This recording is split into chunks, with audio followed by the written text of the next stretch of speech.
They say this track is special to win at. It's like a crown jewel race. Joseph Newgarden has called this place a hard nut to crack. Lots of pressure like the Indianapolis 500. There's going to be a lot of intensity here tonight as we visit our first street circuit of the Season 3 of the Canadian E-Motorsports Network, IndyCar Series, powered by Kyle's Fried Chicken and Barbecue. Good evening, folks, and welcome aboard another live production of Canadian E-Motorsports Network action on iRacing. It's round 2 of 16 in California on the streets of Long Beach. It's the GSGSG Grand Prix of Long Beach. Our third year in a row visiting this absolutely beautiful and tough circuit on the west coast of the United States. On the call here tonight, as per usual, the voice you're hearing right now from Charlottetown, Prince Edward Island. Been here since Season 3 of the NASCAR Series. Was also here for last season for the IndyCar Series, or DART, however you want to look back at it. Regan McCauley, right now you're hearing from Charlottetown, Prince Edward Island. And nice to see a little bit of a picture change right there from the recent real-life weekend at Pettier National Raceway in New Brunswick. So a little bit of appreciation there. On the other side, he's been here since the very beginning of the Canadian E-Motorsports Network. On the other side of the country, in Alberta, Canada, it is Jordy Caraher, and it looks as though he is going to be joining us here a little earlier than last week, so thank goodness for that. So, Jordy, we are live. Do you have a copy? Another 10 minutes. I wasn't sure if I was off on my timing or what was going on. I just happened to see the graphics. I was like, no! I updated the graphic. This is the first time we're using it since we weren't able to last week. Yeah, I just didn't realize well, NASCAR, I was thinking, I'm still on the 5:45 start, right? So that's still where I'm at. Indeed so, Jordy. So, we're one round into the 16 race schedule here for Season 3 of the Canadian E-Motorsports Network IndyCar Series, powered by Kyle's Fried Chicken and Barbecue. Before we get into all the action that is bound to happen here tonight on the streets of Long Beach, California, let's go back, first of all, to last week, where we had rookie Bradley Sexton for 499 Racing out of Indiana go to victory lane for the first time in his Canadian E-Motorsports Network career in the 107 miles at the Magic City at Barber Motorsports Park. Back-to-back years of 499 Racing going to victory lane. Last year it was Charlie Sears. This year it was Bradley Sexton. And quite a dominating victory, of course, for him. Leading 32 of 45 laps. Had a couple battles there early on in the race with guys like Charlie Sears, Corbin McCauley, Jordan Kalinian was even up there as well, but Bradley Sexton starting on the pole, getting the win, leading the most laps. What a hell of a first impression he made here with us in the series and for his first career start. Anything you got to add about last week's race? You were able to catch almost the whole thing. I know there were a couple issues on your end. I mean, it was pretty much just life getting in the way as much as anything else. I was around for, I think, all of the race itself, but yeah, obviously missed the majority of qualifying. But yeah, obviously, there were plenty of battles through the field, honestly, especially before the first, or the only pit stop, I suppose you could say. But yeah, I think overall you did see a convincing win from Bradley Sexton, as you mentioned, but I don't think it's, game, set, and match. We're one round out of 16, like you said, so still lots of time for things to happen. I don't think, our outcomes are quite as clear-cut as maybe we would have imagined a season ago. Indeed, so here we have the full results of last week's race at Barber Motorsports Park. Of course, Bradley Sexton going to victory lane after qualifying on the pole. It was a 1-2 finish for 499 Racing between Sexton and defending series champion Charlie Sears. Stephen Ellis still has yet to make his Canadian E-Motorsports Network debut, which I believe is slated to be next week at Texas Motor Speedway. He has committed to more running, more so on the ovals, so might try to go for the AJ Foyt Cup per se. That's the oval championship. Again, there's 3 championships to go for this season. season, you got the year-long Greg Moore Cup, as per usual, the Mario Andretti Cup, which was contested last week, and will also be contesting here tonight as the Road Course / Street Circuit Championship here in Season 3 of the IndyCar Series. Corbin McCauley off to a solid start with a third-place finish, rounding out the podium. Jordan Kalinian, Jared Ireland with top 5 finishes. Andy Hurdle finishing in 6th place. Ty Higginbottom 7th. We won't be having Higginbottom here tonight for the race here at Long Beach. William Kern with a solid start to his IndyCar Series career in 8th. Darcy Ford 9th. Kyle Knoll rounding at the top 10. And there were a couple cars that unfortunately had got on the bad end of the 107 miles at the Magic City. Guys like Justin Belmonte, C.D. Magram, Hunter Young, Jonathan Swainson, even after last season, still can't catch a break here within the series. Mike Marini, 40 laps down. Not much of a race really for him. A couple drivers that did not start last week, but hopefully we have two of them, I should say. Butler and Binns hopefully will be here tonight to take on the streets of Long Beach. Anything else you have to add, Jordy?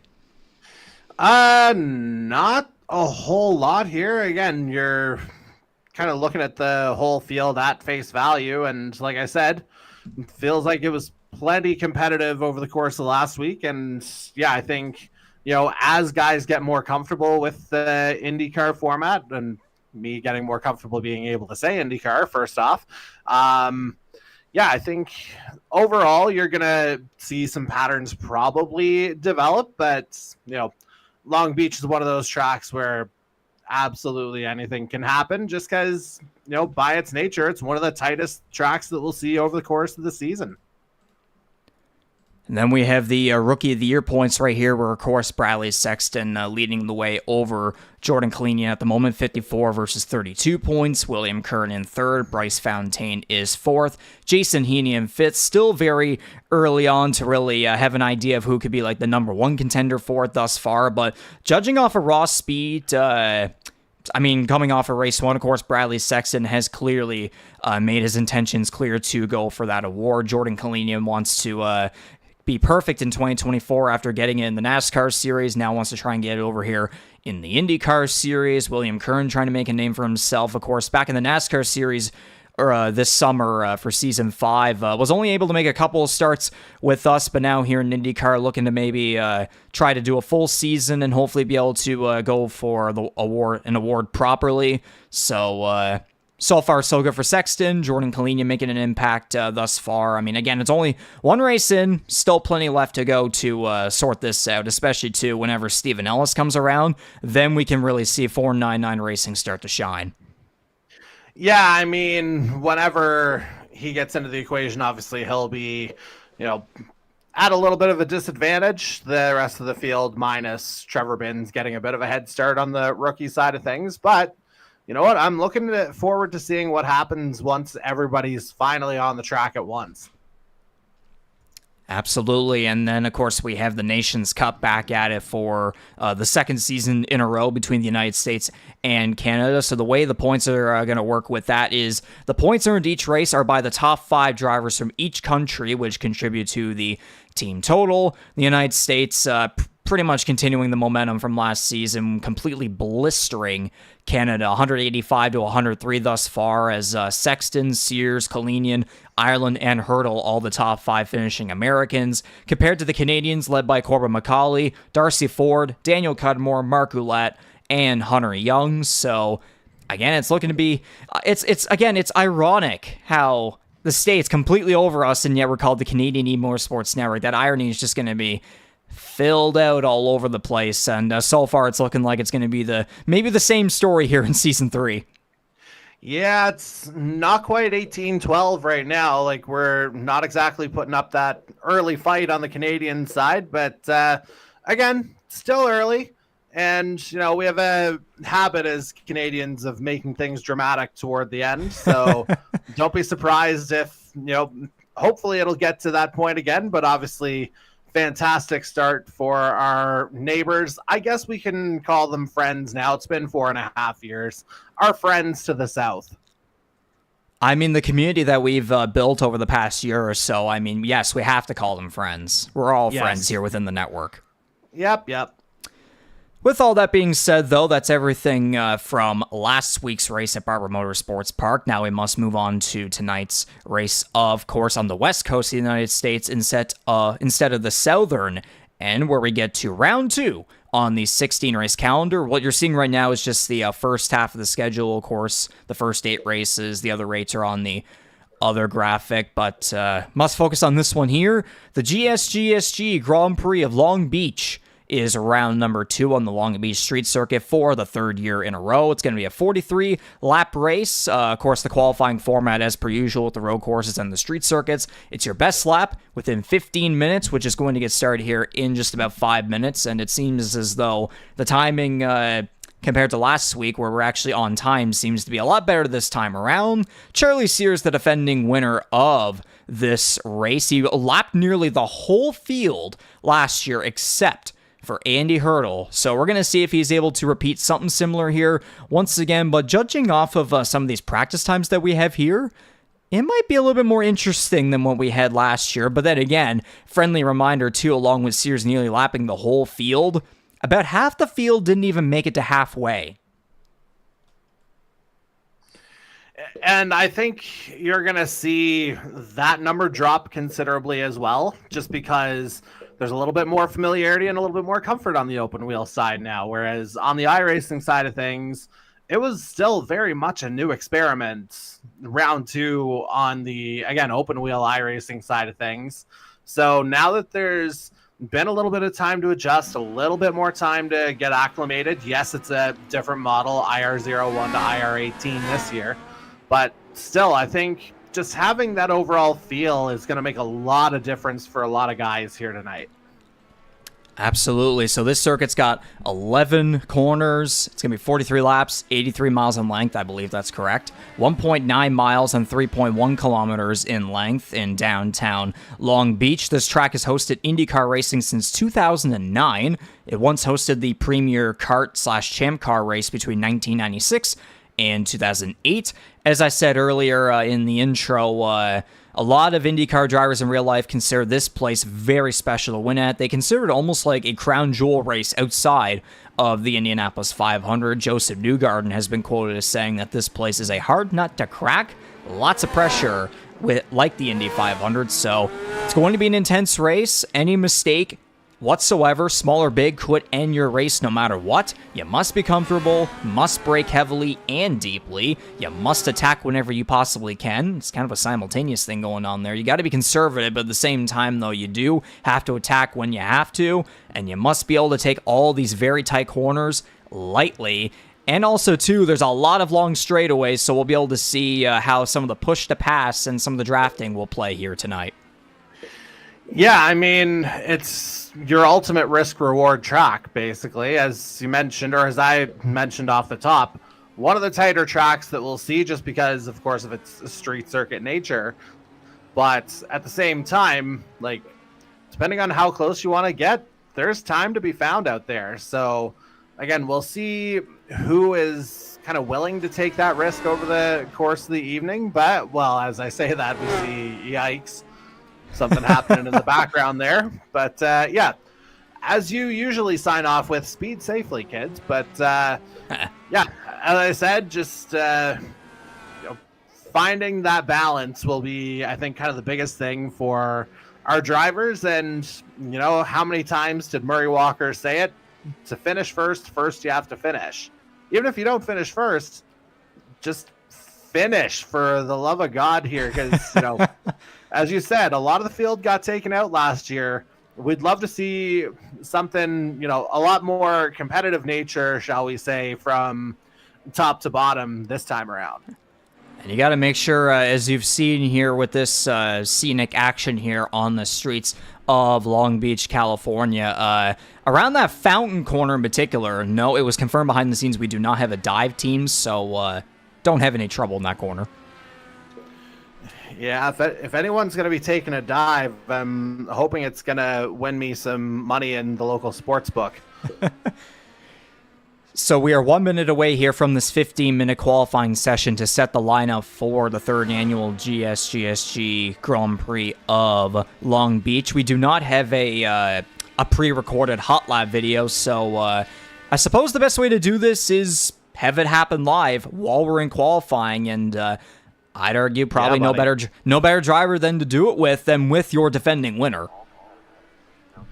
Yeah, I mean, I think he had even offered at one point, just, we might have slipped up a little bit in terms of actually getting it produced, but yeah, we'll find him and we'll follow him around here. Not that sounds creepy in any way. So we're going to have 17 of North America's best iRacing open-wheel drivers do battle here tonight on the streets of Long Beach. That is a little less compared to the 20 that we had last week at Barber Motorsports Park, but nonetheless, I've argued this many times, especially in real life racing, quality always beats quantity no matter what, and we have a hell of a field here that's going to try and go for the win here in round number 2. Can 499 Racing go back-to-back? Could we see someone else perhaps go to victory lane? Can Andy Hurdle step up one position on the podium after finishing second last year? Can Jonathan Swainson find a rebound and possibly get himself higher on the podium, possibly with a big win? Yeah, I mean, for a guy like Swainson, again, I mentioned it last week, a guy that if he didn't have bad luck, he'd have no luck at all, unfortunately. But, Long Beach was a bit of a coming out party for him here, as you said, with that podium, and we'll see if the good vibes translate. So when Sears comes back around, I think we can try to do some form of a hot lap here, described by you, Jordy, as per usual. Are you ready, first of all? I've got a couple of maps up in front of me, yep. Alrighty, so whenever Sears rounds out here towards the final corner, we will go on board for a quick hot lap here early in this qualifying session.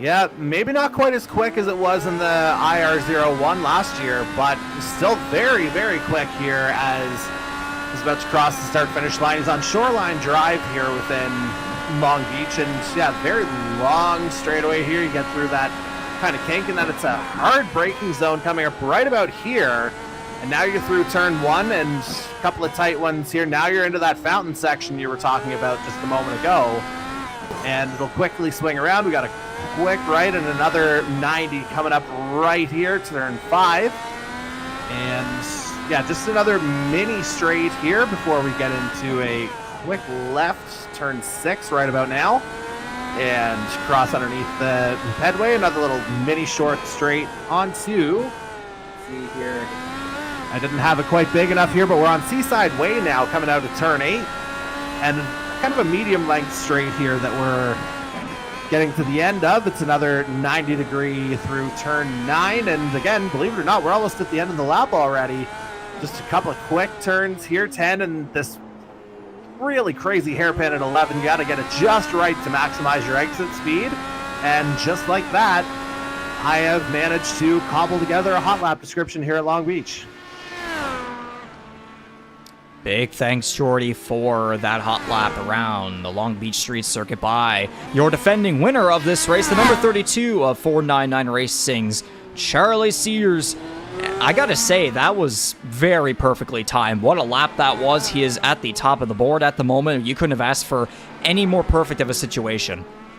Yeah, well, I mean, we nailed it right at the start of the session here, too. Still a couple of guys yet to come out. Bradley Sexton, notably, yet to post a time. Corbin McCauley, Jordan Kalinian, still very much in that boat. But Sears getting a banker in here, and we'll see if he's able to improve on that time.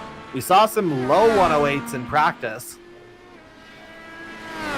Is it just me, or if we look at Sears' car and then we look at Sexton's car? Yes, as Sexton takes the lead here in qualifying. Whenever you look at both of those cars, do you get the vibes of that Spider-Man pointing meme? Well, I mean, they're teammates, so it kind of stands to reason. Like, yeah, IndyCar, you can do the different livery thing. It just looked absolutely stupid when BAR tried it in Formula 1 25 years ago. But, yeah, IndyCar usually has its own unique charm, but, hey, nothing wrong with a good Spider-Man meme every once in a while. And, you know, if we're talking about being identical, Sears is nearly clawed right back to the back of Sears, or Sexton here, excuse me. We'll hop onto the #1 Tornado Alley E-Racing car of CD Magram out of Georgia because driver not participating tonight, Ty Higginbottom, is here with us watching the broadcast where he cheers on Tornado Alley and CD Magram, of course. So sad to not have Ty with us here tonight, but hopefully we will see you back at Texas Motor Speedway next week for round 3 of 16. Hopefully Magram will be able to put together a solid run here for Tornado Alley E-Racing, especially after a bit of a rough run at Barber last week. Yeah, usually it's earthquakes more than anything on the Pacific Ocean that you're worried about. But yeah, hopefully Mangram's looking to incite a little bit of fear via the tornado route, as you say, looking to get back on the right foot here. Like, he was running decently in the first half of the race, but yeah, just wound up having numerous problems in the second half, and ultimately it just didn't work out for him at all. Indeed, he's currently 5th on the board right now with under 10 minutes remaining as Macaulay's put himself into 4th. So far, between the top 6, only about 1.2 seconds here separating everybody, as someone just had a moment in turn 1, I think. I have no idea who that was, but I could have sworn I saw some sort of smoke. Yeah, I kind of missed that as well. Certainly we have someone slow there.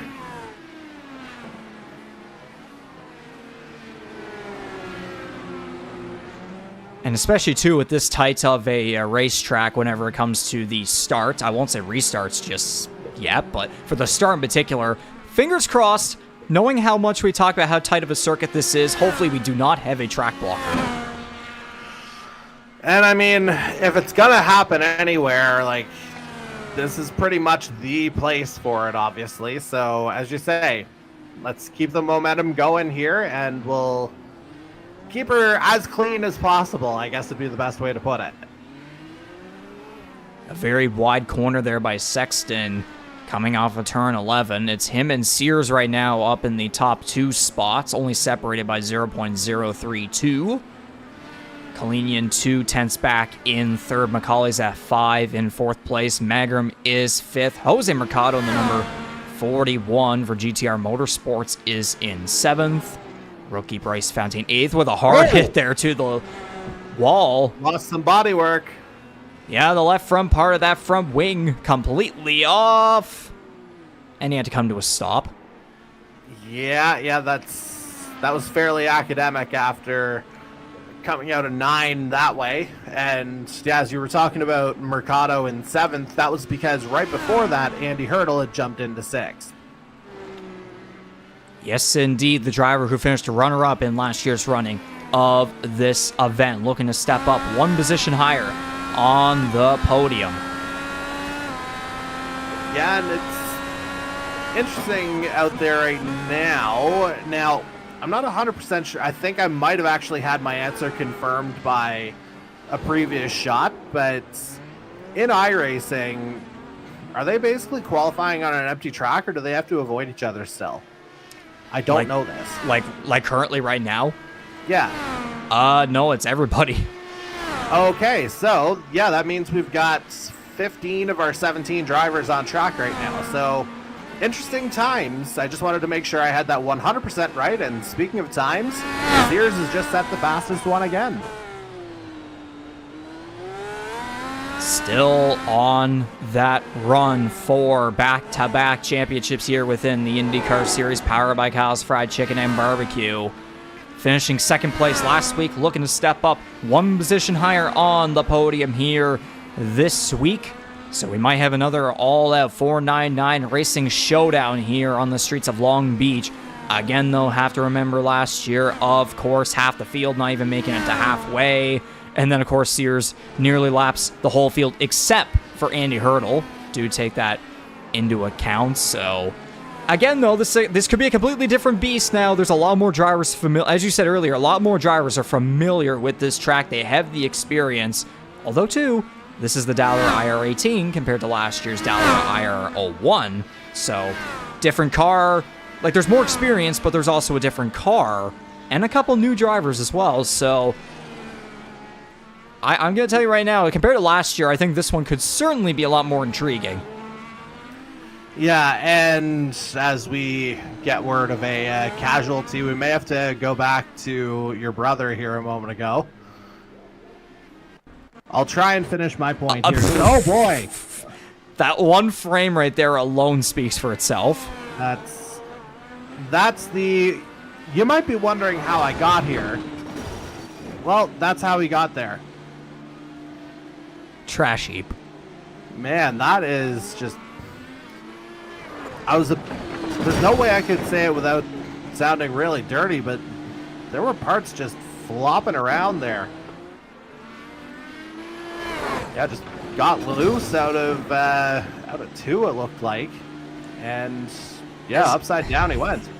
As long as this is not a preview for tonight, do remember Macaulay was one of those drivers that did not make it to halfway last year.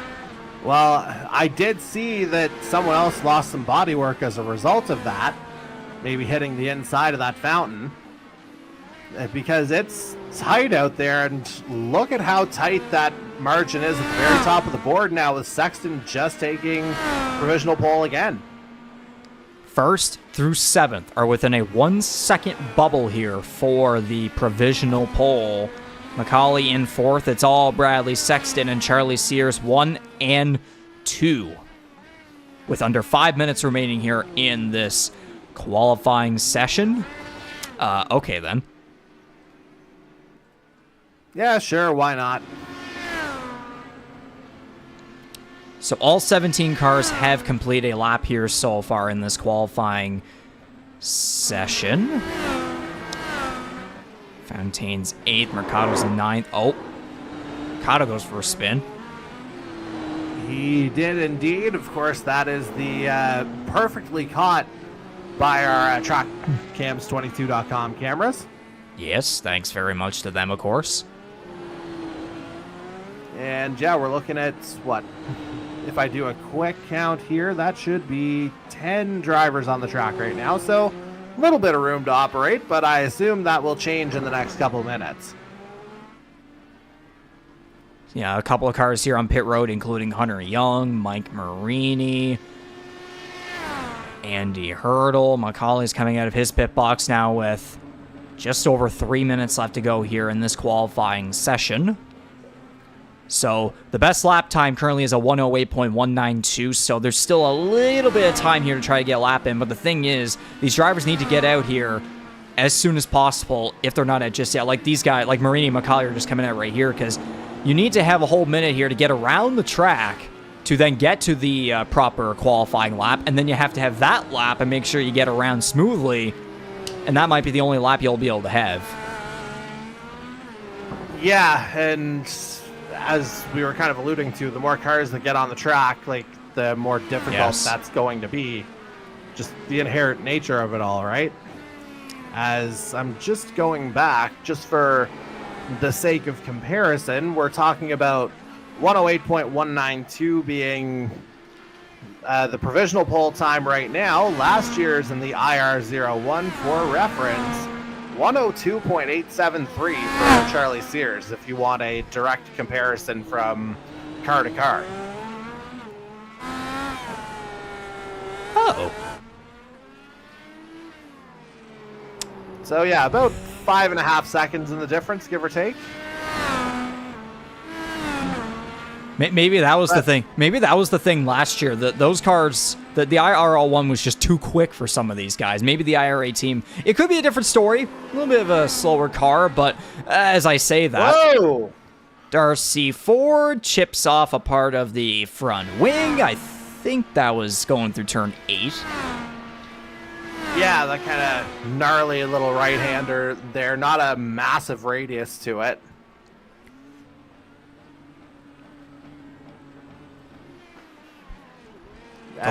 Going off of your very quickly going off your point earlier too about everybody kind of being together too. That's the thing. These drivers trying to get these laps in here as this qualifying session comes to the final minute. The more drivers on track, yes, it's going to be a little bit more packed. And if you end up being behind somebody, then you might not be able to hit the fastest lap time unless they're respectable enough to let you by. But if they're competitive, then it might make things a little bit complicated there. Go ahead with what you were going to say. Well, in that time, I managed to forget where I was going with that, so I'll opt in a different direction anyway. Just, again, the fact that time's ticking down here. Now, anyone who's in pit lane, they're locked in now. No point in going back out because it's just not going to happen at this point.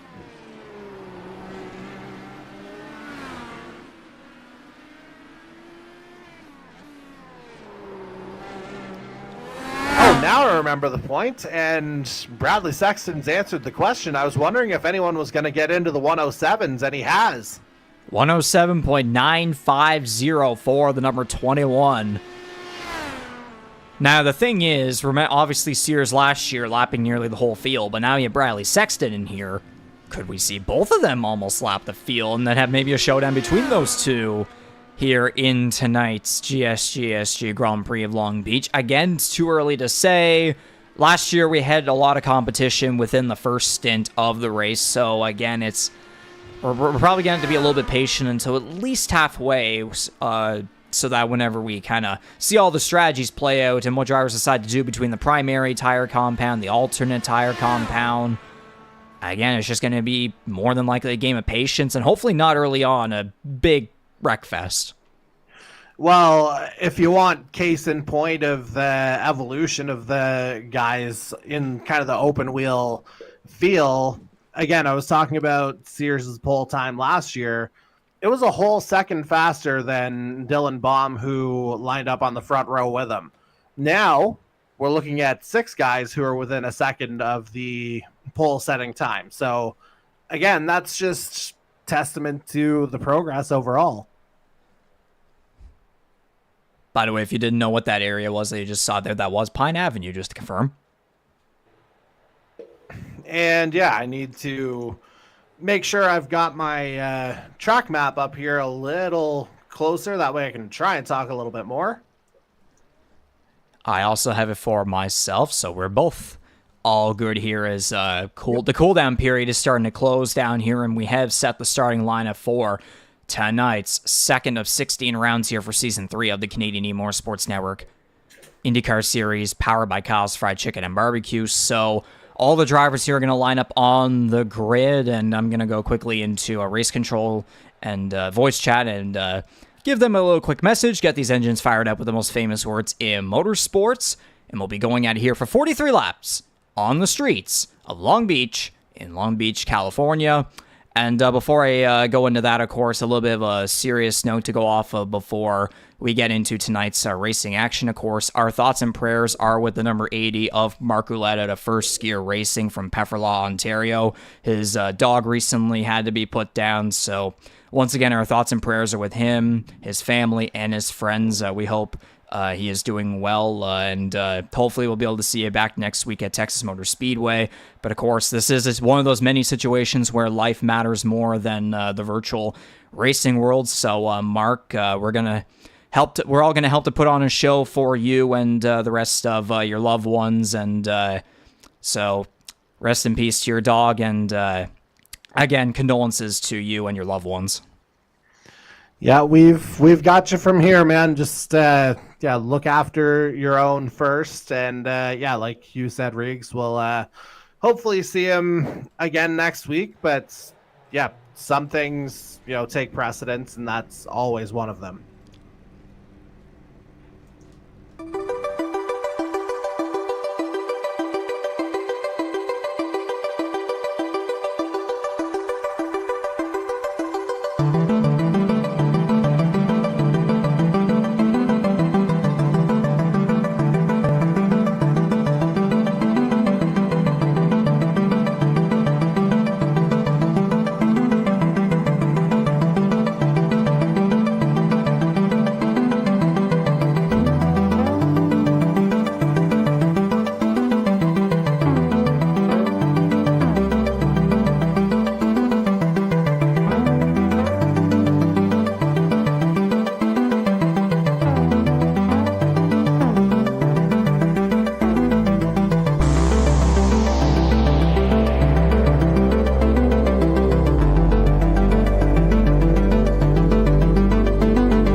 And so the engines have been fired up here for 43 laps and 84 miles here on the streets of Long Beach, round 2 of 16 for season 3 of the IndyCar Series, powered by Kyle's Fried Chicken and Barbecue. It's time to introduce each and every one of the cars and stars who will do battle here tonight. So, starting on the front row, no surprise whatsoever after last week's race, we have the Ford 99 Racing front row. It's the number 21 of Bradley Sexton out of Fishers, Indiana, and alongside last week's winner. And alongside him is the reigning series champion and the reigning winner of this race from last year. The number 32 is Charlie Sears out of Charlottesville, Virginia. Moving on to row number 2, where we have the number 0 of Jordan Kalinian out of Salisbury, North Carolina, looking to continue his momentum from last week with a top 5 finish. And alongside him, looking for better luck than last week's race at Barber Motorsports Park. He's been fast here tonight thus far through practice and qualifying.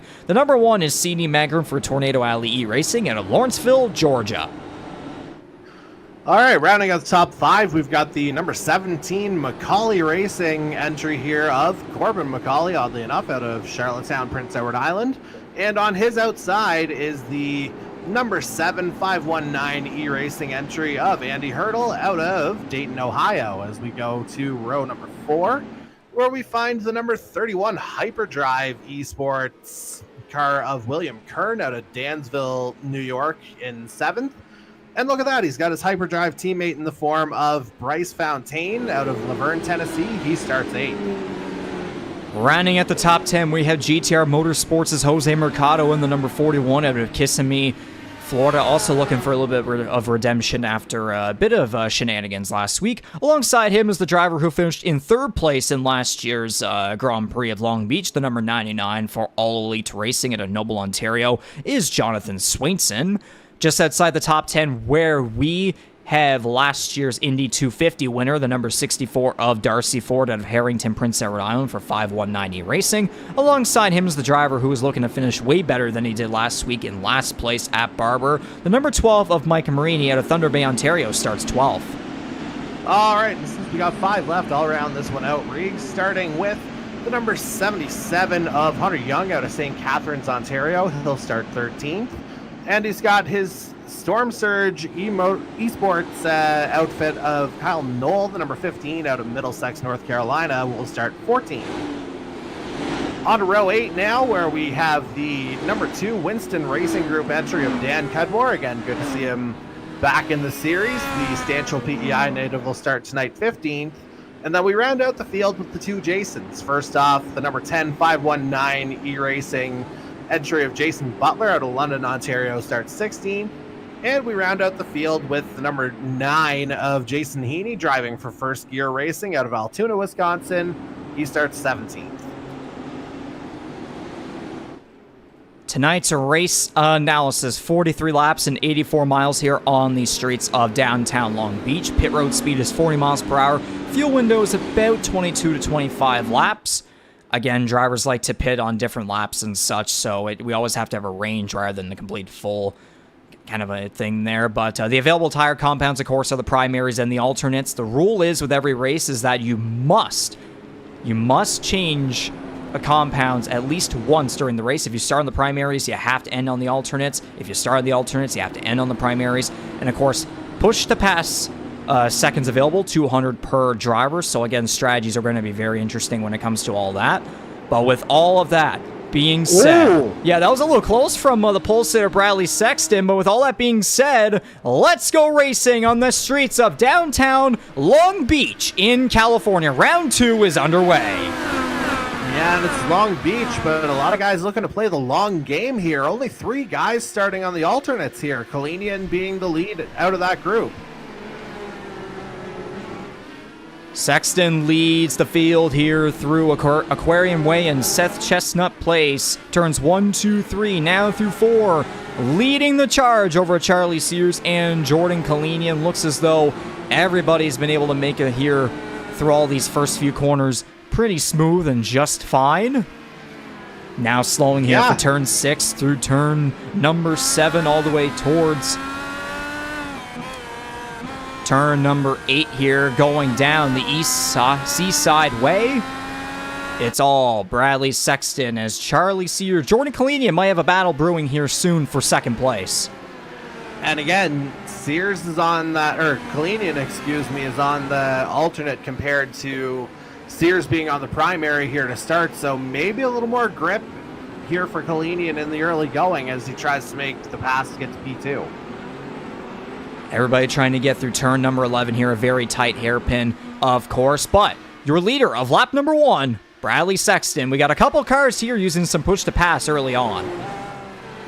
Yeah, and I know there was a little bit of hesitation from some to use it last week, but I mean, I think the floodgates are open here now that there's a little bit of familiarity with the concept here and just a little more comfort with it overall with these cars. So good to see some early aggression and good to see it hasn't turned into too much early damage yet. Find some wood to knock on. While we said those words, of course, about Mark Roulette, he and his family are indeed watching tonight's race. They're watching the broadcast, so great to know that. Great to know that you're all together here to, kind of honor your dog here with tonight's broadcast, tonight's race on the streets of Long Beach. So, again, hope you're all doing well, Mark and your loved ones. And, again, we hope to see you back at Texas next week for round 3 of 16. But back to this. It's all Bradley Sexton, about a second or so lead here over his teammate Charlie Sears. It's a 4.99 racing showdown here to begin this one. Yeah, Kalinian trying to hang on here in the early going. Jose Mercado had a bit of a wide front stretch there. Sorry, keep going. No, I was just about to say, we kind of telegraphed this off the top. The fact that it could well turn into another kind of 4.99 duel here, and as long as Jordan Kalinian's able to hang on, we'll have to see just how long that takes to develop. Now, we did see, as we're seeing, is that Cudmore in a bit of trouble? Yes, indeed it was. But the point I was going to make was that it seemed like the alternates actually lasted a lot longer at Barber than we expected, as I think Cudmore tagged the wall. Yeah, that's a replay. That's the replay. That's why he was slow there. We went back to check, and yes, indeed, he got into the barrier there in turn number 1. So that's the first victim here of this Long Beach street circuit here tonight. He's back in 17th, 24 seconds back of your leader, Bradley Sexton. Yeah, steady stream of cars coming down that shoreline straight, though, the start-finish here at Long Beach. And, yeah, we'll have to see what the tire life looks like this time around, because similar track temp to what we saw at Barber last week, touching 110 in freedom units, 43 Celsius for our native Canadian folks here. But yeah, we'll just see how much that rubber gets eaten up over the course of the evening.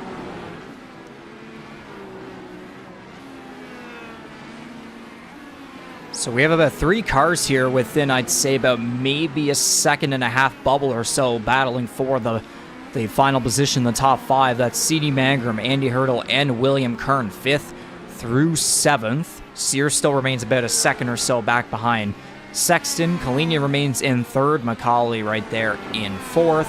Mangrum's actually not too far behind of the 17, as the 31 and the 7 starting to close in within each other.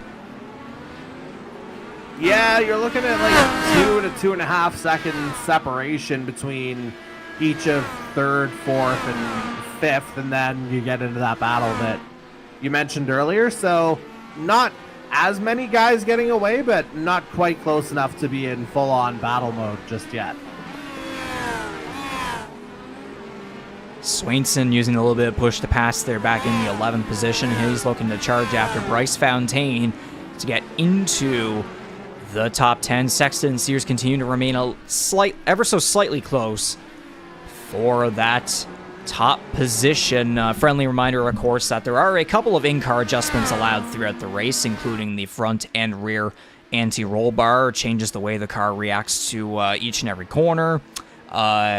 There are fuel maps. There's also the weight jacker. It's only on the ovals, though. We'll talk more about that starting next week at Texas. Of course, the push to pass, 200 seconds. The tire compounds. There's the pit road speed limiter. So when you hit the button going to pit road, you can still full accelerate on the pedal. You can smash that accelerator pedal down, but the car will stay at pit road speed. So there's a bit of an advantage there for everybody to make sure that they do not speed on pit road. Yeah, I mean, I don't know necessarily why we'd be dragging that one up once again, but, you know, we're in a good spot here. Again, it feels like kind of what I was alluding to in the qualifying. It feels like guys might just be a little bit more comfortable as, oh man, Sears getting really comfortable there. I think there might have been a mini tap of the wall coming through. There might have been a bit of a skid there, yes. Yeah, just looking for every last millimeter of grip to try and get some speed here to try and close this gap on Bradley Sexton, which is now opened up to almost 3 seconds, Reeves.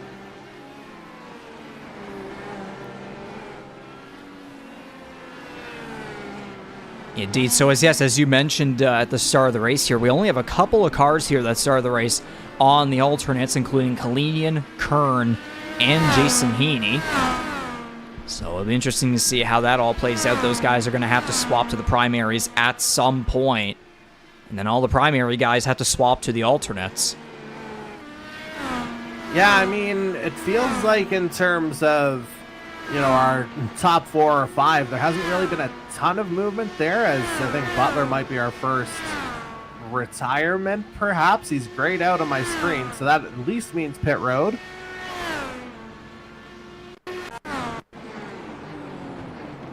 Oh, yep. Boy, yeah. The left front kind of glitching there into the barrier, but also got wing damage, so that's unfortunate for the driver who did miss last week's race at Barber Motorsports Park, so that might be an early exit there for the number 10. Well, I guess the way to see would be see if he's still counting up in terms of his pit box time, because it's still showing him on a tire. When it went to a question mark last week, that's when we knew he was done, or when we knew a driver was done on our Aptioneering live timing, which we, again, should probably shout out here at some point. Yes, indeed. So if you do go to our Facebook page with that post that we put out when the broadcast began, there was the link to the... Oh, Charlie Sears in the wall! Oh, boy. The right front is... it's doing a thing. It did a thing there for a second. Yeah, it's still doing its thing. It's wobbling, wobbly. Yeah, that might be... We'll see if he's able to navigate around a pit road here. But yeah, he's the latest victim of the Bubba Fountain section here. This Bubba could Cup, be... that's the word I was looking for. That is absolutely huge for the defending winner of this race. Is he going to make it back to pit road and try to fix up that right front as... Coming off the Seaside Way. 5 other cars have now passed him here, I believe. He's currently in 7th. Yeah, he's going down the straight here now, so I think he'll be able to salvage it, but still a couple more tight corners to go. And pit road, it starts, you know, after the hairpin, so it's right on that straight. So he's still got to navigate that. Meanwhile... Looks like Young may have taken corner number 8 a little too quick there. And let's see. Say Sears still not. Yep, he's gone gray now, so that means he's made it back to pit lane. Oh, yeah, just overcooked it trying to break into turn 1. And it just didn't work for him.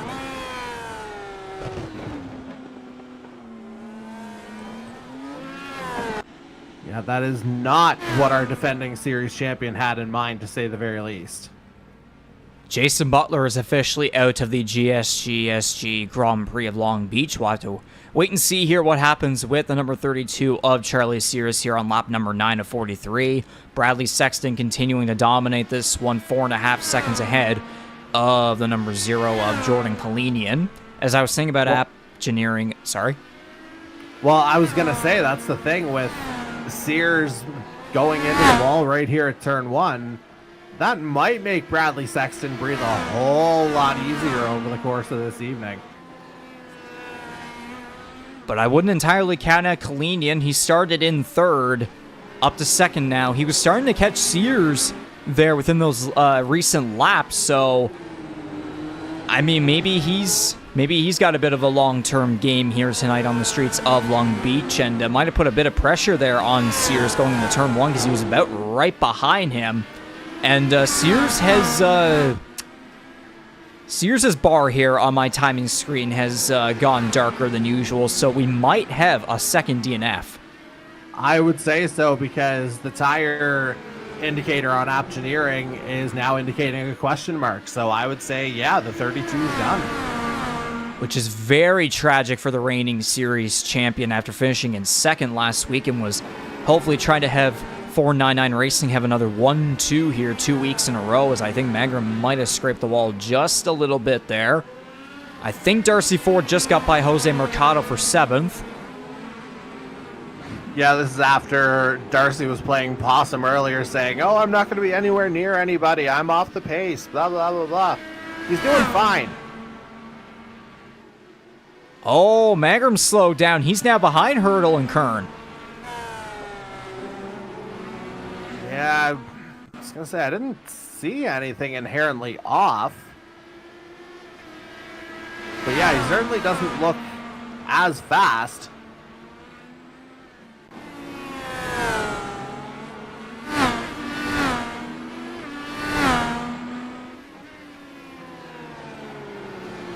Yeah, tough one to gauge without seeing the telemetry directly here. But I'm wondering if there is some kind of a problem. Sears is now officially out of the race. Very tragic. Yeah, again, it opens up an opportunity, like you said, though, for, you know, Jordan Kalinian potentially to make a run. I don't know how much push to pass he would have used to try and get to the back of Charlie Sears, whether he was there the entire time or just purely making use of the alternate tire.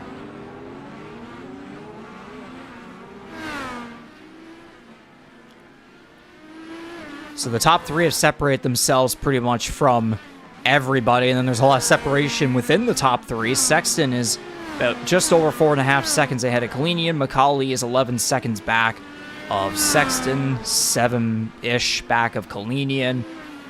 And Hurdle, Kern, and Magram here all within a bubble here for the 4th position. On lap 12 now of 43. Still got some time here until we get to that first fuel window. So that should definitely shape things out. And yes, of course, as you said earlier, a much more comfortable situation here for Sexton. But of course, I wouldn't entirely count out Kalinian because it might be just me, or he might be slightly closing in. He's actually using a bit of push to pass at the moment, so that certainly will help his case. So do not entirely count out Kalinian. Again, it's still very early on in this one. Well, again, it's push to pass plus the alternate tires, so yes, a couple of things helping his cause there, it has to be said.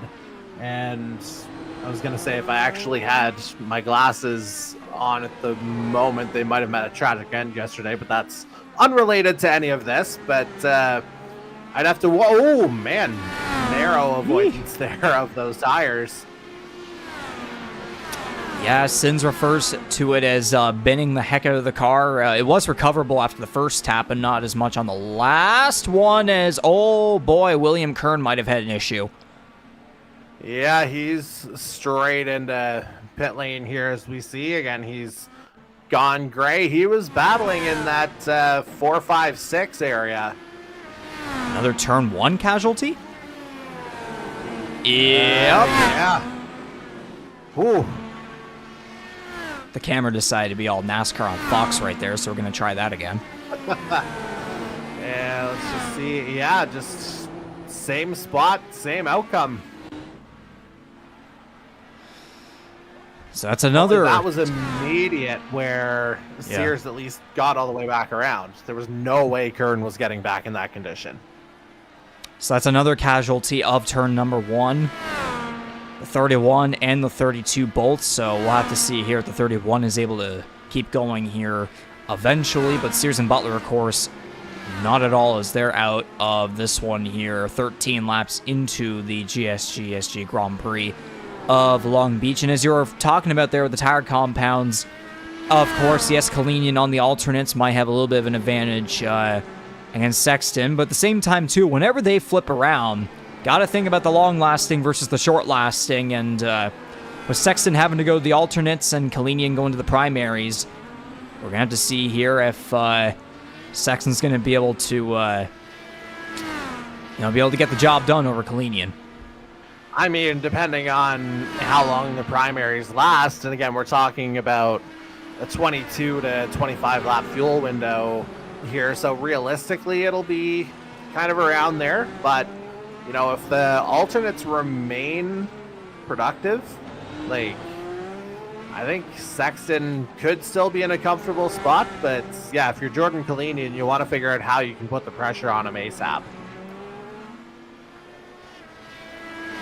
We can certainly tell you that Darcy Ford is being a little bit more conservative with his push to pass compared to Barber Motorsports Park, as he certainly used a lot of it in last week's 107 miles at the Magic City. From what I can tell, there's no driver that has dipped down below 150. Magram is at 152, however, so he's closing in there on 50 push to pass seconds used here within 14 laps, as Darcy Ford is going to soon here have to defend off at least 3 cars for the 6th position.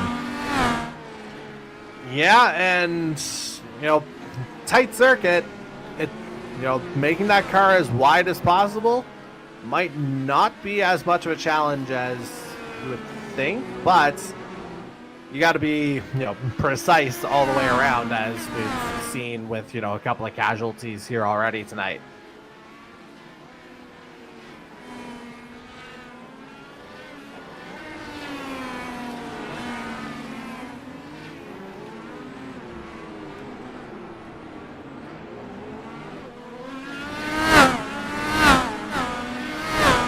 Some loose corner exits there by a couple of guys, including Swainson towards the back. Yeah, I wonder if maybe he'd gotten a little trigger happy on the push to pass, perhaps, because we saw that light up in green for him. Ultimately not working out right now, but might be able to push Jose Mercado here a little bit. And it looks as though William Kern is the 3rd DNF here tonight. Swainson getting a little loose there once again, but yeah, Kern, Sears, and Butler all look to be out here of the 3rd annual GSGSG Grand Prix of Long Beach, with Daniel Cudmore in the last position now in 14th. He and Hunter Young are both 1 lap down. Yeah, their Sexton there had just gotten past Young to put him -1 on lap 17 of 43. Kalinian has actually started to catch ever so slightly, now 3 seconds back, as old McCauley down pit road. Well, I wonder if maybe we saw a bit of smoke there going through that fountain section. I wonder if maybe Sexton had a bit of a lockup, because now you see that gap back up to around 4 seconds where it was, but for a fleeting moment there, it looked like Kalinian was able to put a bit of a bite into him.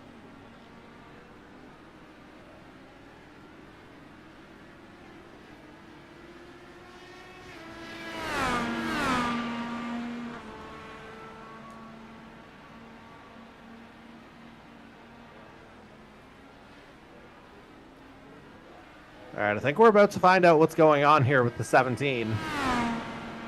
Interesting how he is, okay, now here's the, oh man, we missed something. Yeah.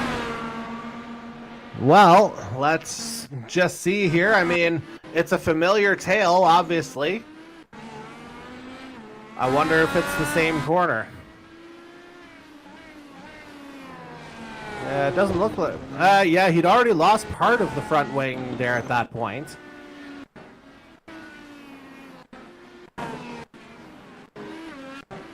How far back are we going to have to go? I mean, solid effort just to even get around... Well, clearly you got more than 1 lap in before that happened. But could that be retirement number 4 on the horizon? I want to go back to Sexton here through the fountain area to see if maybe something did happen with him. He had a bit of a slow there. If that was what happened there, that's how Kalinian had caught up just ever so slightly, then there you go. But yes, the gap is now back to 4.5 seconds, so it's as if nothing entirely happened, but McCauley's still in his pit box at well over 1.5 minutes. Now he exits.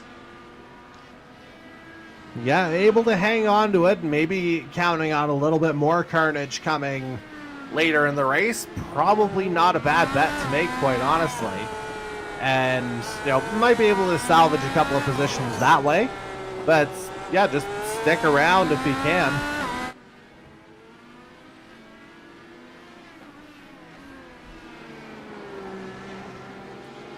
So now it's lap 19. It's all Bradley Sexton still looking to go for back-to-back wins here in this third season of IndyCar Series action on iRacing. Kalinian 4.5 seconds back.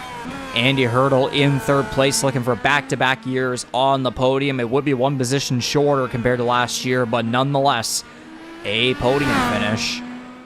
And now with the comment here from Will Kern, doesn't like how the cars are made out of quote-unquote paper mache. Paper mache, yeah. Mache. Yeah, there we go. Yeah. I mean, obviously it didn't take much, but, it's kind of the compromise in the name of, getting those astronomical speeds as McCauley's back at... Oh, jeez. Oh, no. Oh, man. Ooh. Yikes. Yeah, he's turned this track into a Tim Hortons. He's gone for a double-double.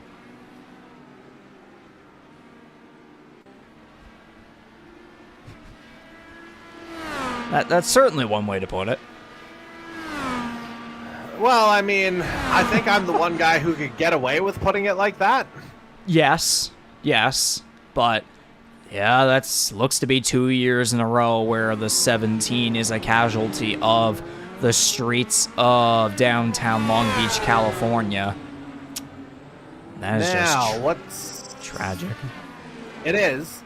I'm just wondering, what's up with Swainson here? He's in pit lane. Well, the fuel window the fuel window is approaching 22 to 25 laps. So unless, okay, the right front part of that wing I think might have been missing, but his pit stop was still decent. So maybe there was a mixture of changing the compounds plus also maybe damage problems. Yeah, timing might have just lined up for it to work out for him, quite honestly. If something was going to happen. Unquestionably missing it there. And another turn one casualty. Definitely not as severe as the other guys, however. No, I mean, he was able to get around on four wheels for starters. Like, that's your baseline. Otherwise, the rest of them, I kind of referred to them as like the children of the corn snatching people in Iowa when everyone was crashing back in the day. But something kind of similar going on with that turn one. I don't know what it is, just pure speed and just not able to hit the braking point. It's Jose Mercado versus Bryce Fontaine for the 6th position. Going into turns number 6 and 7, heading towards the East Seaside Way. So a solid battle brewing here, though, as we are quickly approaching the fuel window, which is pretty much now about to get underway. As I say that, Jason Heaney looks to be down pit road. Indeed he does, and we got confirmation, obviously, after that second crash. Corbin McCauley confirming he is out of tonight's GSGSG Grand Prix of Long Beach. So that is 4 retirements now out of the 17 who started. And he also hates street circuits. Yep. But notably, that's also 2 of the top 5 crashing. So speed isn't always everything. Got to stay in it. No, it is not. And it'll be good to know for him that next week he'll be back on a little bit more familiar, a more familiar style of track of courses. Next week we are at Texas Motor Speedway. We're right back to the the south end of the United States in Texas with the Kyle's Fried Chicken and Barbecue 225 for 150 laps around the Texas Motor Speedway, which, of course, you have your sides of fans where the NASCAR fan base, not a huge fan of it, but it's like literally every time IndyCar goes there, it's like the heavens. I mean, yeah, it's weird how different cars will react to different places. And yeah, that was a classic example. I know one Andy Hurdle's looking forward to that as well, as Kyle Knoll finds himself in pit lane. With a front end issue? Oh my God, color me surprised the way tonight's gone. Oh, we might have a turn 11 casual. No, it happened before that. I was speaking too. Oh, man, it's another turn 9 casualty. No, it's not. It's still not that. Oh, what is happening? There we go. Oh, my. That's what's happening. Turn 8 casualty. Right before that Seaside Way straight. And, yeah, just unfortunate circumstances there, to say the very least. Luckily, he was semi-close to pit lane, so might be able to salvage it, but still a pretty hard hit regardless. I will not lie. I had a bit of confidence that we were actually going to make it a decent way with most of the field still intact, but no. I mean, over here in Charlottetown, Prince Edward Island, we have a full harvest moon, so maybe that means something. Maybe. But 7 cars left on the lead lap. There's multiple cars a lap down. Kyle Knoll in his pit box after that turn 8 crash. We have 4 cars out of the race, including Corbin McCauley and your reigning race winner and series champion, Charlie Sears. 20 laps to go now here in the GSGSG Grand Prix of Long Beach. We still have yet for 8, 9, 10, 11 cars. Or actually, I'll say 10 now because let's forget Kyle Knoll to make their way to pit road. Hunter Young in his box. Kind of in his box. Not quite as tight in there as Knoll. I was more focusing on the front end again. Yeah, that's totally fair. And I was trying to figure out how to phrase what was going on without sounding absolutely filthy again. So let's just see what happened. Yeah, we got the replay there. He had a bit of a weird entry there going into, I think it was turn 5. But not sure what may have happened to him earlier on to have that partial front wing gone. Yeah, because it looked like, in a rare instance compared to the rest of the guys who've been damaged, he made it through one. Jason Heaney's successful pit stop. Nothing's happened with him just yet. Darcy Ford now makes his way down pit road from, I think it was 6th. Yeah, 5th, 6th, somewhere in that ballpark.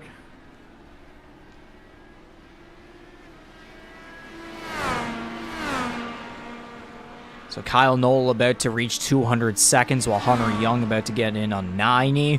Jordan Kalinian to pit road. Indeed so. So now we will see, I should say, what kind of impact Kalinian can make switching on to the primaries. Because, again, the vast majority of the rest of the field, they'll have to do the opposite switch here compared to what Kalinian's doing.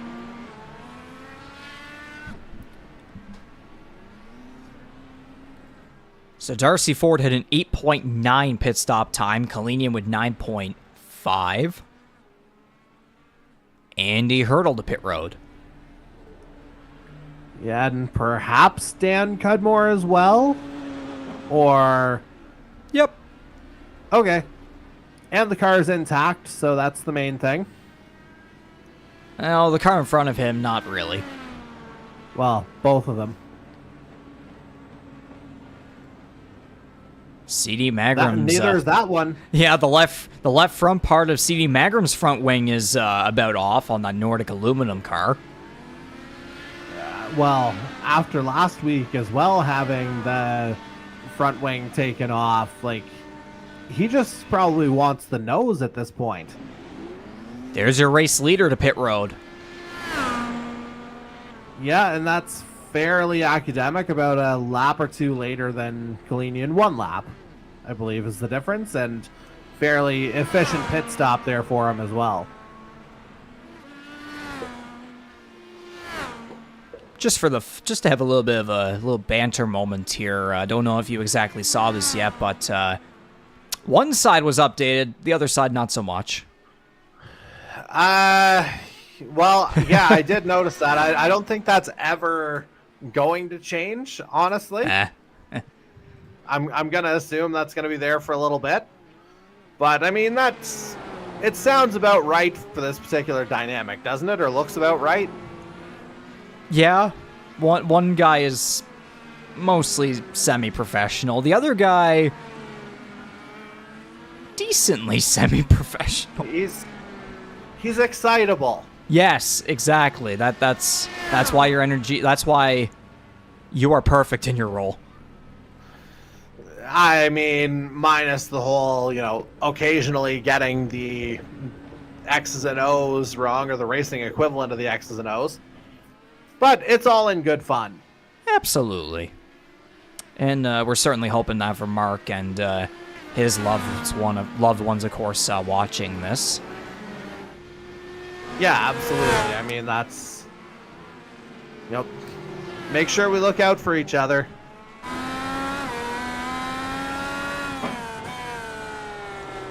And especially for his guy in the number 9 of Jason Heaney out of Altoona, Wisconsin. He is currently in the 10th position, looking to come out of here with a top 10 finish for the team with 16 laps to go. Bradley Sexton, about 8.5 seconds over Jordan Kalinian. Yeah, and we were wondering what the tire change was going to do. I think still probably a little bit early to get those immediate returns, but yeah, I'd have to say similar story to last week in that it feels like the 21 could be in a rather comfortable spot here. Jose Mercado has been in his box for... Well, he was in it for like 48 seconds, so I thought something might have happened. Not sure exactly. Well, he's making his way out now, at least. Which has put Daniel Cudmore now into the top 10. Yeah, just, keeping it steady. That's what his hallmark's kind of always been in the number 2 from the very start of the Canadian E-Motorsports Network, quite honestly. And tonight's kind of, war of attrition as much as anything else. So not a bad idea just to keep her on the road as much as anything. So it'll be interesting to see here with these two different tire compounds for Sexton and Kalinian how this is all going to play out here within these final 14 and a quarter so laps remaining here in the GSGSG Grand Prix of Long Beach. 9.5 seconds separating the 21 and the 0. Again, Sexton looking for back-to-back wins here in Season 3 of the IndyCar Series, powered by Cal's Fried Chicken and Barbecue after dominating last week at the Barber Motorsports Park. So, dominated on the south end of the states last week, now dominating here on the west coast. Just as long as he's able to keep the car clean and able to make it to the checkered flag, he should be all good. Yeah, I mean, that lead's going to be hitting double digits here relatively soon. And, yeah, just as you say, pretty much just a matter of keeping it clean. Easier said than done.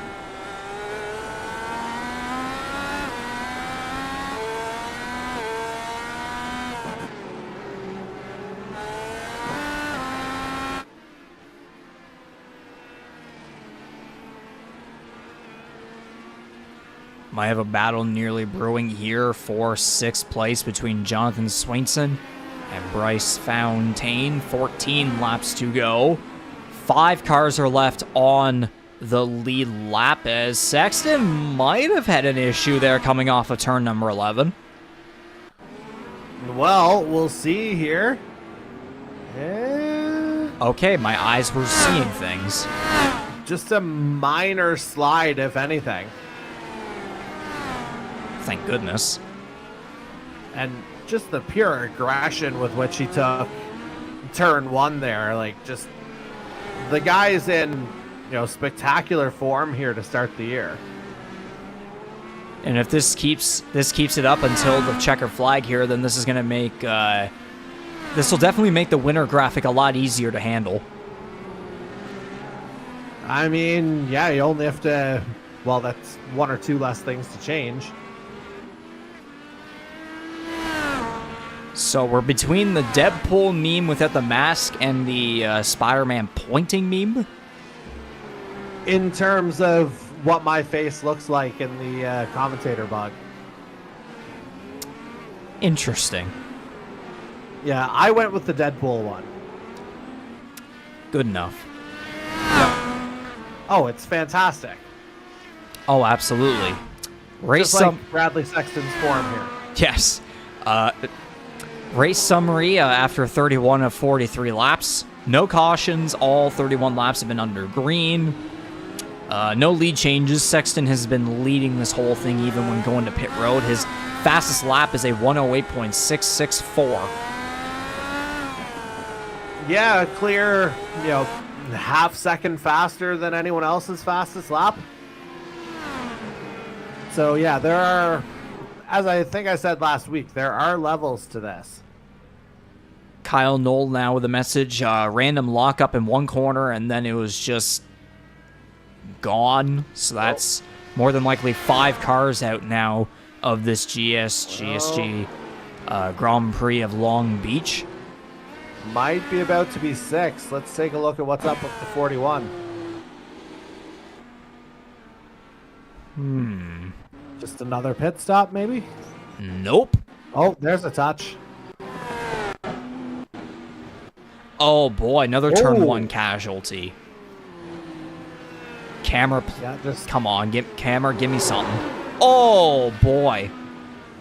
Okay, just a straight up slide. A loose slide. Different than, your full on head on collisions earlier with turn 1. But not what the 41 was looking for there. And the question mark next to the tire indicator on Optioneering, that would suggest his night is probably done.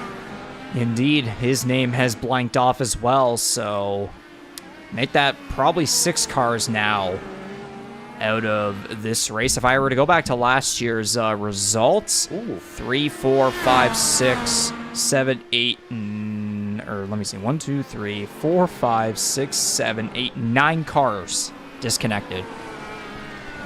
All right, we're up to 6 now. I mean, depending on how you look at it, you could say nice, but we'd rather not. No. You did say Bradley Sexton's form was good earlier. Are we about to go to 7, though? What's up with Hurdle? Oh, boy. What has happened now?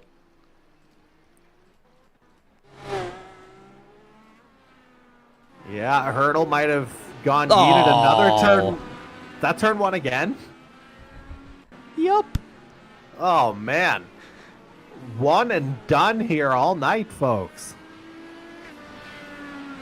That corner has not been friendly to anybody. Woof. Well, wait a minute. Was that 1, though? I didn't think 1 had tires on the outside. Oh, yeah. That does. Yeah, I thought it was just straight wall hits we were seeing before. No, that was the long... It's the long front stretch all the way into that first corner, and it's been a barrier that's been killing people. Yeah, okay. Just my eyes are throwing me off, I guess. Oh, I get it. It's just as long as Bradley Sexton doesn't become a casualty here as he's coming to 9 laps to go, and we're about to have a repeat of last year because now we only have 1 car besides the leader left on the lead lap. Yeah, this one's, a lot less likely to get lapped now because the gap is 16 seconds, where it was closer to 60 at this point last year. Yeah, 52. Yep.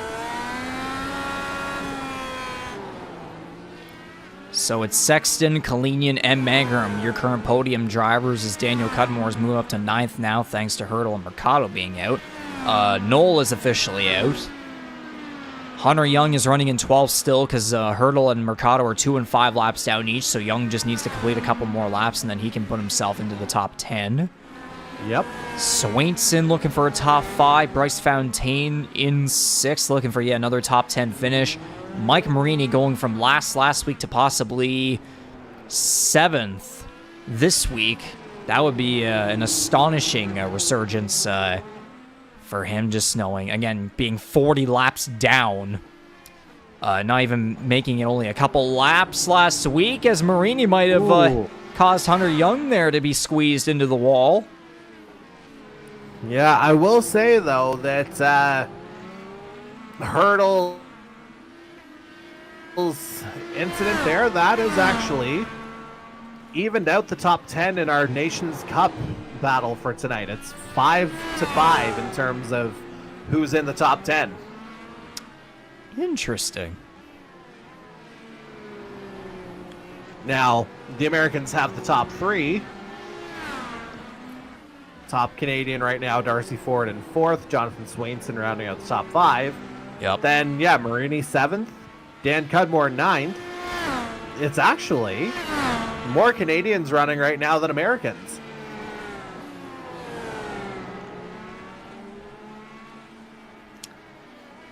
And Andy Hurdle, apparently his dog decided to go crazy, took his eye off the track for half a second, and that was all it took to throw away a podium. I mean, we've seen that happen before with, in the NASCAR series, Jason Butler and his cat. So these things, yeah, they can pop up at the worst possible times. Fontaine trying to use some push to pass here to catch up in some capacity to Jonathan Swainson. I thought they were a lot closer there, but I was very wrong. It's 10 seconds separating them. 18 seconds now separating the 21 and the 0 with 7 laps to go. At this point, all Sexton needs to do is just make it to the damn checkered flag. Yep. Just keep her clean, like we said, out of the pit stop, honestly. And, okay, so there was a speeding penalty, actually, for Jose Mercado prior, and he's indicating that kind of turned the aggression meter up a little bit, and, yeah, he was, again, another turn 1 casualty. There have been many of those tonight. So the points are, I would say the points underneath Sexton are certainly going to change up, that's for sure. Oh, without question. But yeah, it's that constant at the top here so far. And yeah, first 2 seasons we've seen one driver kind of take charge of it relatively quickly. Although it did take Charlie Sears a little bit longer last year. It wound up still being a comfortable championship win, but obviously AJ Knickles in season 1 was very, very convincing, but this might be another level yet. Well, yeah, last year it was mostly Dylan Baum with like 3 wins within the first 4 or 5 races, and Sears had 1. So it took Sears a little bit of time, but once I'd say once maybe like a month in or so, he truly started to get comfortable, and that's when he really started to turn things around, as Jonathan Swainson has passed Darcy Ford for 4th. Wow, an actual on-track move. It's been a little while since we've seen one of those, because guys have been kind of in a rhythm here as much as anything.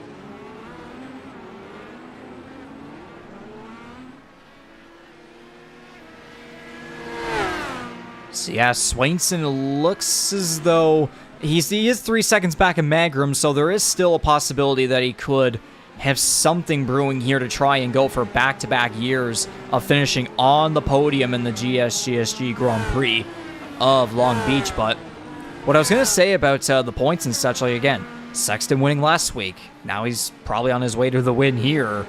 That's gonna cause quite the margin between first and second place in points. Sears and McCauley second and third last week out of the race. Jordan Kalinian finishing in 4th, so that's more than likely going to propel him up to at least 2nd. Jared Ireland's not with us tonight, so that's going to drop him entirely. Andy Hurdle is out. Ty Higginbottom didn't make it. William Kern is out. Darcy Ford about to go for a top 5 finish. Looking at these results, the top 8 finishers from last week, there is a whole, it's like you scrambled them all over the place. And now this is what we have here tonight.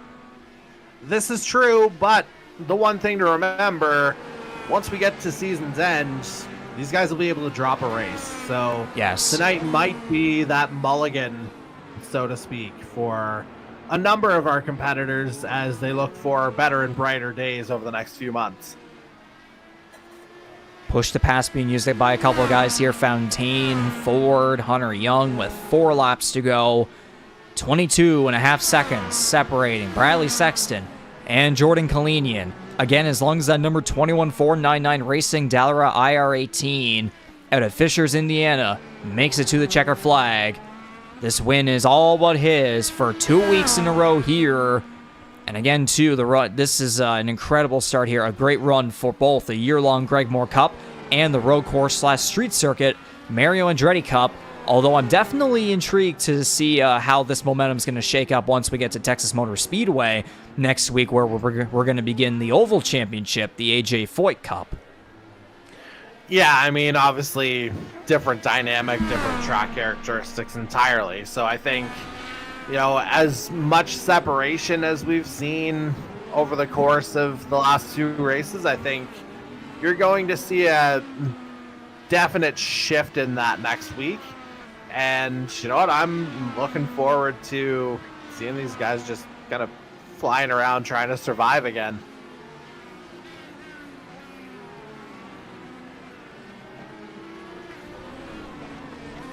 So while there's 23.5 seconds separating Sexton and Kalinian, Swainson is 3 seconds back in Magram, trying to at least catch up in some capacity here to the back of the number 1 Tornado Alley racing car for that last podium position. He's catching up ever so slightly. Now it's 2.5 separating them. Darcy Ford 2 seconds back. Yeah.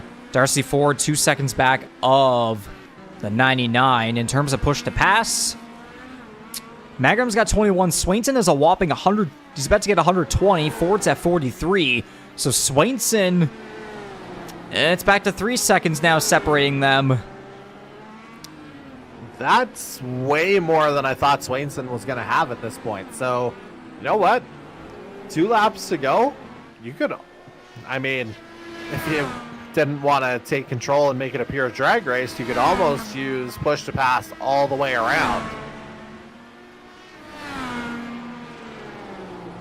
But then turn 1 would certainly become turn done for somebody. So I don't know if Swainson's going to have enough time here to catch up to Magram. Darcy Ford, though, a 1.5 seconds back of Swainson, might be able to challenge here for a couple extra points between 4th and 5th, as Bradley Sexton is now at 1.5 laps to go here, on his way, very well on his way, to back-to-back wins. Again, last year we were talking about nearly the entire field getting laps, so it feels weird to say 25 or 24 seconds being the gap right now is, an improvement. But here's the thing, though, is, Sexton takes the white flag. This is still a clinical performance we're seeing from the 21. And, Sears did push him a little bit at the start, but once he crashed out, ultimately it became Sexton's to lose at that point. And I think he's just going to enjoy this one responsibly. Indeed. So practically a replica of Lau. Whoa. Was what that from there? That must be from another car. That's not Sexton. He didn't hit anything. What? Did something happen? I was going to say what? Where's that smoke coming from? That looked like... Well, I was going to say that looked like one of the Azerbaijan shots from Sunday where it was almost completely whited out.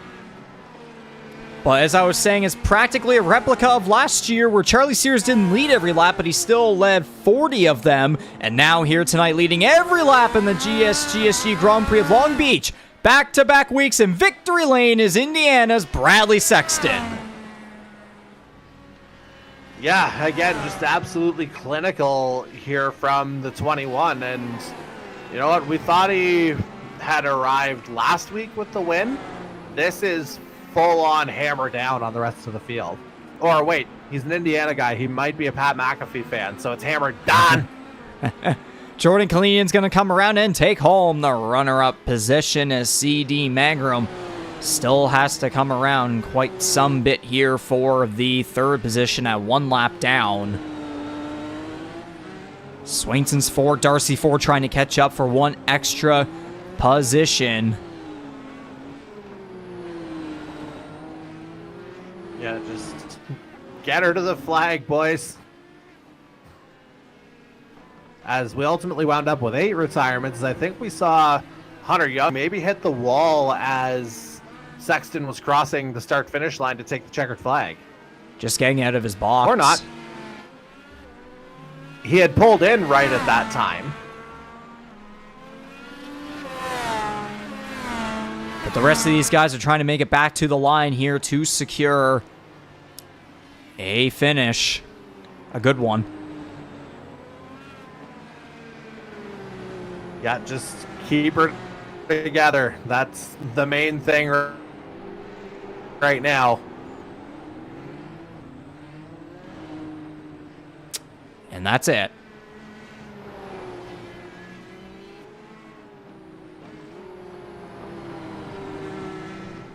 I mean, I think if you're anyone who was trying to chase Bradley Sexton, like, you could have said that's it after probably quarter distance.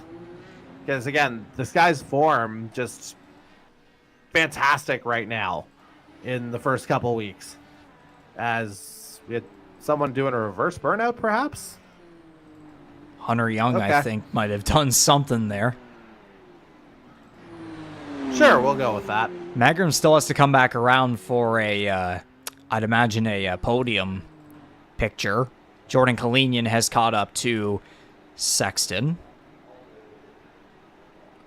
Man, we haven't said that at any point tonight, have we?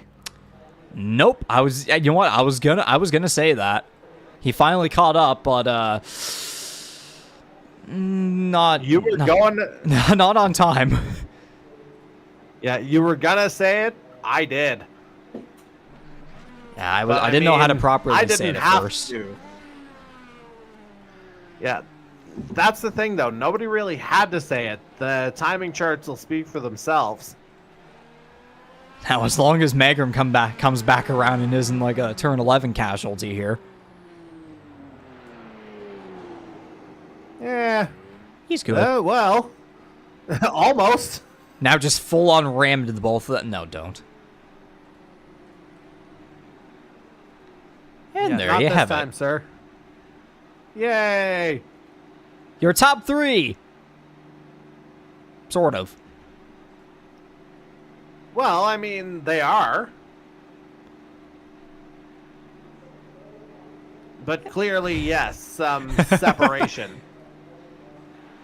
So, indeed, before we interview our race winner for the second week in a row, unofficial results from the third annual GSGSG Grand Prix of Long Beach. Oh, come on. Can we get an angle where we at least get every car in it? I guess not. Well, if Sexton's going to do a burnout, then maybe we should wait a second. There we go.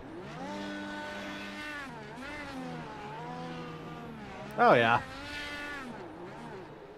We'll give him his spotlight before we dive into everybody.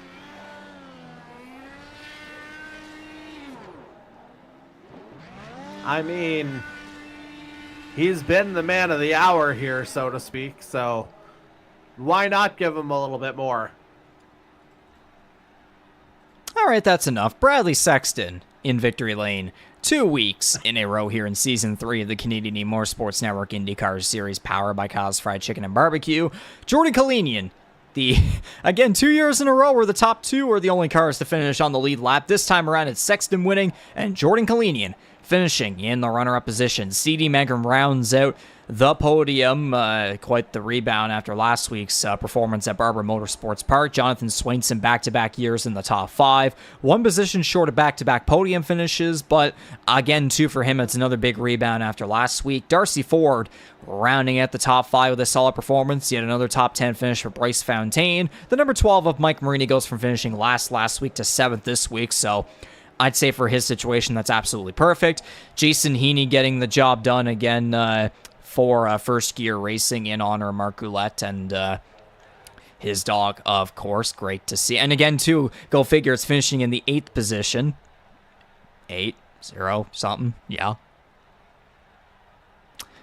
Daniel Cudmore, top 10 finish. A hell of a run by him to take advantage of other drivers' misfortunes. Hunter Young rounds at the top 10, although it did look like something may have happened there in the final lap or two, but still able to pull together a top 10 finish. And then there's the rest of the field where they didn't finish. Exactly. Andy Hurdle, 11th. Jose Mercado, 12th. Kyle Knoll, 13th. Corbin McCauley, 14th. William Kern rounds at the top 15. Your reigning series champion and race winner, Charlie Sears, unfortunately does not finish. And also Jason Butler rounding at the whole field, the 17-car field here in tonight's GSGSG Grand Prix of Long Beach. But now it's time to interview your race winner. Back-to-back weeks here in Season 3 to start off. The number 21 of Fisher is Indiana's Bradley Sexton. So I'll go into the iRacing voice chat here and have a word with him. And Jordy, you can go ahead and prepare some questions on your end. On it.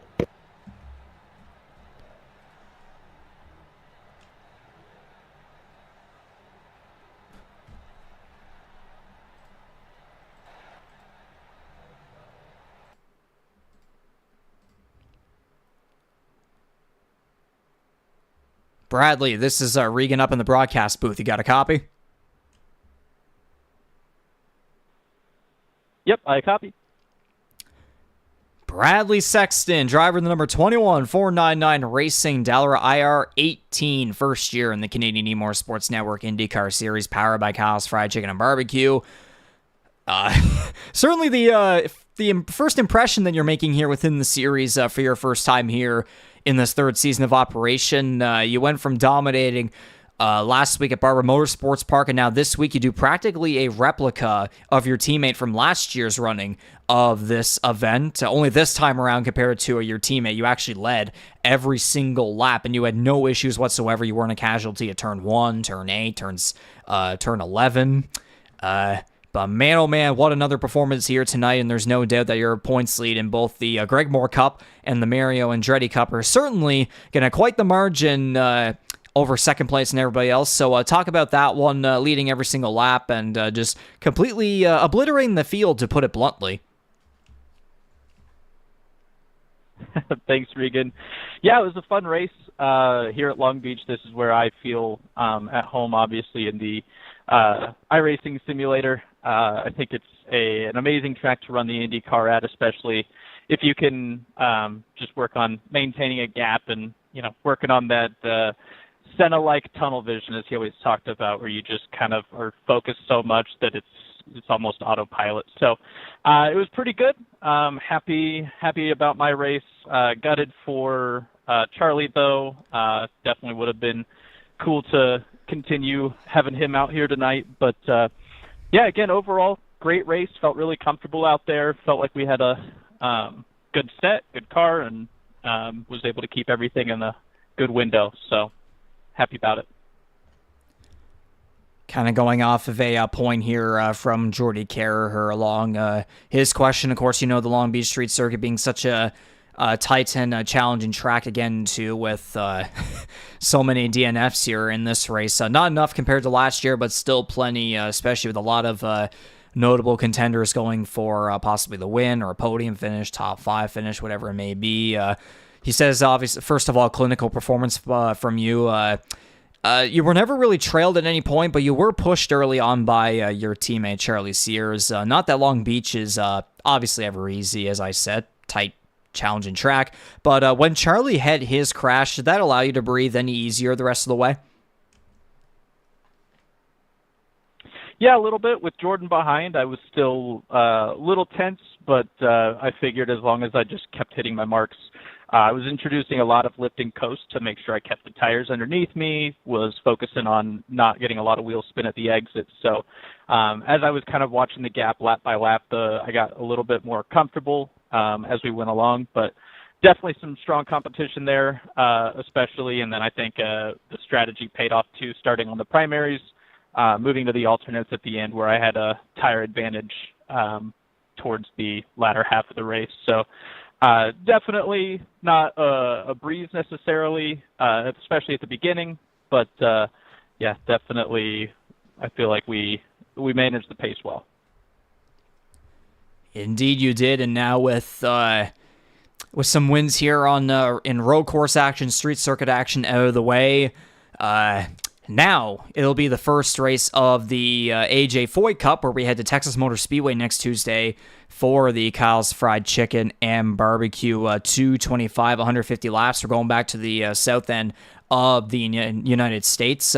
You've had all this success here so far in road course and street circuit action, but now heading to Texas Motor Speedway next week, our first oval race of the season. How are you looking forward to that? How are you going to try to take this momentum forward to now turning just left compared to all the left and right hand turns? And how comfortable do you think you will be moving forward when it comes to starting at Texas and again to the rest of the ovals over the season? Well, first of all, Texas is definitely a tough track, so looking forward to seeing how I fare there. I think, throughout this upcoming week, we'll be doing some work with Charlie and the rest of the guys here in the series, just trying to figure out the best way to go around the Texas Motor Speedway. But I do think that we should be able to carry some good momentum, although I am not as confident as on ovals as I am on the road courses. So I think it'll just kind of be hang on and hope, try to stay out of any carnage that may happen. It sounds like we got a lot of strong oval guys in the series, so I'm sure that it will be a tough situation there. Yeah, indeed. We're going to have a bunch of guys coming over again from the NASCAR series where it was all ovals except for like 4 or 5 races. So that certainly is going to be interesting when we get to Texas Motor Speedway next week. And I imagine, too, I would assume Stephen Ellis, your other teammate, should be back or should be starting with us for the first time next week in oval action. I believe he did say something behind the scenes about just sticking to the ovals, trying to go for the AJ Foyt Cup. So I imagine, assuming he will be starting with us next week, I'm sure having him having that three-driver team effort going at it together for the first oval of the season will certainly be a lot more comforting and will also make things a lot more fun. Absolutely. I think it'd be great if we could get all 3 of us up there on the podium. Absolutely. To round this all off, who gets the thanks for being able to come on out here and get the job done once again? Of course. Well, as always, we're going to go ahead and thank the series admins. Thank you guys for putting on a great show. Thank you, broadcast team, for all your work. Obviously, we'll also go with Kyle's Fried Chicken and Barbecue and GSGSG. Thanks for being partners of the series. Also want to thank my team at 499 Racing. Want to thank my friends and family, as well as my partners, Motor Vault, Sparco, and HyperX. Everybody has been phenomenal to work with, and looking forward to representing everybody well as we move forward throughout the rest of the season. Alrighty then, that was the number 21 of Fishers, Indiana's Bradley Sexton, a rookie here within the Canadian E-Motorsports Network Indycar Series, powered by Kyle's Fried Chicken and Barbecue, going to victory lane on back-to-back weeks on road course and street circuit action, this time in the GSGSG Grand Prix of Long Beach, the 3rd annual running of the event here in round 2 of 16. Bradley Sexton, once again, congratulations and best of luck next week at Texas Motor Speedway. Thanks, Regan.